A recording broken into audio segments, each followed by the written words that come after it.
solution to so many of the problems that are facing us right now is actually so simple, but it's not easy, because so much of our institutional care of mothers and babies is based on separating them and not understanding that nature has imbued us with an elegant system for bringing our children up in a flourishing way rather than a defended way, in a way in which they can be peacemakers, can bring our world into the next place we need it to be if we are all going to survive.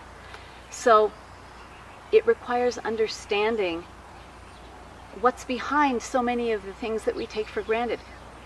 Separating mothers and babies right after birth, cutting the cord too early, circumcision, which has become routine, people don't even question it.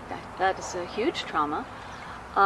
Putting the baby in its own room down the hall rather than sleeping within that very small radius that constitutes the energetic and physiologic neurologic connection between baby and mother. Plastic carriers, swings, all of these accoutrements that we think are so important that are an unquestioned part of our culture. These are all eroding this primary bond between mother and child that then expands into family and child, and then that expands to society.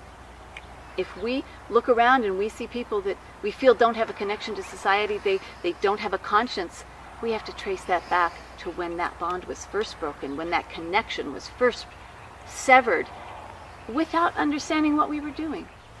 It's sometimes strange for people to understand the idea that the mother and the baby are a single biological unit. But the latest brain science tells us that even two adults engaged in this conversation, we right now are a single biological unit. Our brains link up. But it's even more concrete, and it's biological, and it's very direct between a mother and a baby. For example, many people don't know that the components and the makeup of a mother's breast milk changes hour to hour, morning to evening, day to day, based on her baby's needs. If that baby is sick, if that baby is needing extra fat, extra protein, that breast milk changes. How else could that happen? If it weren't for this single biological unit, it's a continuous feedback from mother to baby and from baby to mother.